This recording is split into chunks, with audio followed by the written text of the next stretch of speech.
I do believe,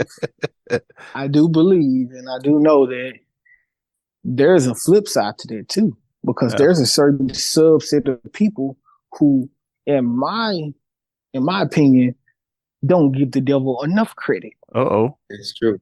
All Okay. right, because here it is, you can know and be spiritual enough to say, like I'll use some of my family for example, that I was raised in, mother, father, sister, brother, auntie, uncles, cousins, grandmother, spiritual enough, go to church, all of that, to the point to where when it comes to raising children and things like that, they got that. When it comes to, yeah, don't let the devil use you with your attitude and all of these a lot of things which I talked about. They know that and they live that. And are generally good people. But yet and still, when I say don't give the devil enough credit, when it comes to them believing that the government is completely run by the devil, they don't believe it. They don't know. Now then they tell me I'm giving them too much credit. When I go to tell them, listen, these people in Hollywood, these celebrities, they are sellouts. They don't sold their soul. They sacrifice family members and people they love to get that position of power. Oh no, now I'm giving the devil too much credit. And this is where I say you still, even amongst people who know better or you would think should know better, even for them to a certain degree, they don't give them enough credit to believe that you're going to be allowed to live in this world and obtain a certain level of money. That's not to say that everybody who are millionaires or billionaires are sellouts. We got people that sneak through who make their money without going through them, but they're definitely the gatekeepers. And if you're going to go through them to make any high level of money, any high level of position or anything, government, corporation or otherwise, in any industry, they coming for you.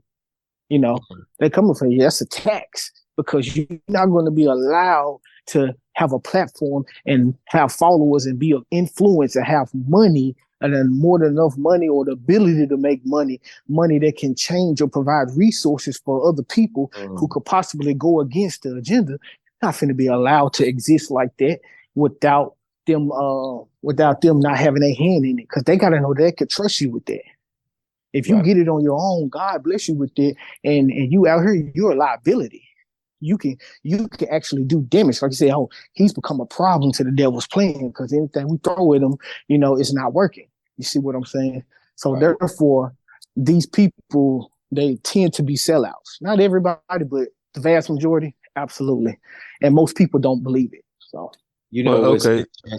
Go ahead, because I'm about to start some stuff. Yeah, what's interesting about that story, man, is that that dynamic is just the fact that we have Matthew 4 as an example. You get what I'm saying, where the devil tried to tempt Christ and offer him all these different things. And I think people, like, if we would just read and think, like, this is what the devil tried to offer the Son of God that walked this earth, he died for our sins. He tried to offer him these things and he had to decline it. So imagine, what other people went through that might have been in positions of power or might have had talent or might have had whatever.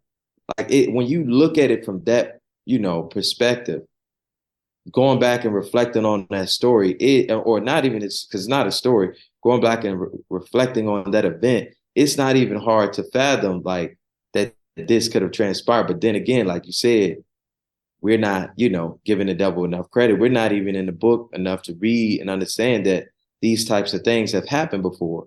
Like, for example, the situation with the principality that was over, what was it, Persia? Yeah, exactly. I had the battle of in Book of Daniel. Yeah, he had that was blocking his prayer. Persia. Yeah, like, so we're talking about principalities that are over, governments and over countries and things of that nature. And many of us have had supernatural experiences at some point in our life, whether on a low scale or on a more grand scale. So some people have seen things, and to be honest, I just think people need to look around. Stop just stand and look around you one day. Look at the news and tell me, do you think this world right now is going in the direction that God would want it to? Or is it going in the direction in which the devil wanted to? Because it don't take a lot to actually understand. All it takes is for you to sit down and just look around you and listen and observe.